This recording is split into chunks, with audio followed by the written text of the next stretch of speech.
Hello! So for this video, alam ko pong marami pa ring nalilito dito sa pag-compute ng SF2 natin or daily attendance report ng ating mga learners. So balikan po ulit natin para ma-refresh tayo at mas madali tayong mag-compute ngayong pasahan na naman ng mga school forms, lalo na itong isang requirements na school form 2. So let's say dito muna po tayo sa July and meron itong 3 days. Diba? 3 days lang yung pasok natin. Since first day of classes na first 3 days, walang umabsent dyan. So, dito sa absent, 0. Then sa present, 3. So, 3 lang yan kasi walang umabsent. Since 3 days naman po yung pasok. So, 16 naman sa aking female. So, total is 33 yung attendance ko per day. So, paano ba i-compute? So, let's move on dito. Okay, so month of July. So, sa enrollment ko as of first day of school year, sa male is 17, sa female is 16, and the total is 33. So, wala akong late enrollment during the month. So, 000 lang po yan. Then, registered learners as of end month. So, ganun din sa enrollment ko as of first Friday of the school year. So, paano ba kunin itong percentage of enrollment as of end of the month? Okay. To get the percentage of the month as of the end month, ang gagawin po natin, ito yun. We need to i-divide po natin yung registered learners as of the end month sa enrollment as of first Friday of the school year, then saka po natin siya i-multiply to 100. So, since wala po tayong any absences this month, so 100% lang po lahat yan. Now, let's move on po sa average daily attendance. So, paano ba natin kunin to? So, to get the daily average attendance or the average daily attendance, ito naman po yung dapat natin gawin. So, we need to divide the total daily attendance and yung number of school days in reporting month. So, paano po ba natin makukuha yung total daily attendance? So, para makuha po natin yan, ito po yung ating formula. So, para makuha again yung total daily attendance, kailangan po natin yung number of male or yung number of female, i-multiply po natin sa number of school days. So, here, sa example natin, 17 yung number of male natin. Multiply natin sa 3, yun po yung number of school days natin in a month. So, 17 times 3. Okay? So, that is 51. Then, saka po natin i-divide again sa number of school days for the month, which is 3. Kaya ang sagot ay 17 po. So, ang ilalagay po natin dito sa male is 17. Next is dito sa female. So, ganun din nga kanina, number of female, then multiply sa number of school days in a month, so which is 3. Ang sagot natin dyan kanina is 48. Then, saka din natin siya i-divide sa number of school days, which is 3, kaya 16. Then, pagpaplasin lang po ulit natin yan, 33. So, dun po natin nakuha yung sagot natin. Okay? Next is, paano naman natin makuha tong percentage of attendance for the month of July? Okay, so ito po yung process. Average daily attendance divided by the registered learners as of end of the month, then saka po natin siya i-multiply sa 100. So, average daily attendance, ayan, meron po tayong 17, 16, and 33 yung total natin. So, 17, divide po natin sa registered learners as of the end month, which is 17 pa rin, di ba? So, 17 divided by 17 is 1, then times 100. So, which is 100. So, ganun din po sa female.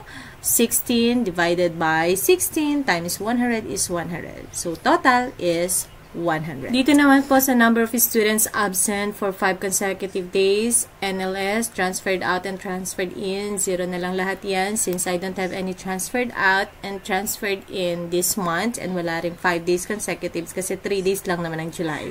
Right? Okay, paano naman po kung meron tayong absences? Okay, so i-clear natin ito and let's have an example na kung paano meron tayong absences. So sabihin na lang natin na sa male lang tayo may absences. Okay, so paano ba? So here's the percentage of enrollment as of end month. So same pa rin naman, 100% pa rin silang lahat since lahat naman sila enrolled pa rin sa akin, walang nag-transferred out. So, 100% pang ilalagay natin dyan. Okay? So, 100 sa female and 100 sa male. Then, total of course is 100%. So, let's move on again dito sa average daily attendance. So, dito meron na tayong absent. Let's say na meron tayong 5 absences. May 5 na nag-absent dito sa ating male. So, how to get this again? Ito na naman po yung formula. So, total daily of attendance divided by the number of school days in reporting month. So, paano nga pa natin ulit kunin yung total daily attendance? So, gaya po ng ginawa natin kanina, total daily of attendance sa male is 17. Then, ita-times po natin sa days, number of school days in a month. So, 3. So, 17 times 3 is 51. Ililess na po natin yung 5 na absent natin. So, 51 plus 5. So, the answer will be 46. Then, saka po natin siya i-divide sa number of school days na naman in the month of July. So, which is 3. So, 46 divided by 3. So, the answer is 15.33. So, yun po yung isusulat natin dito sa male.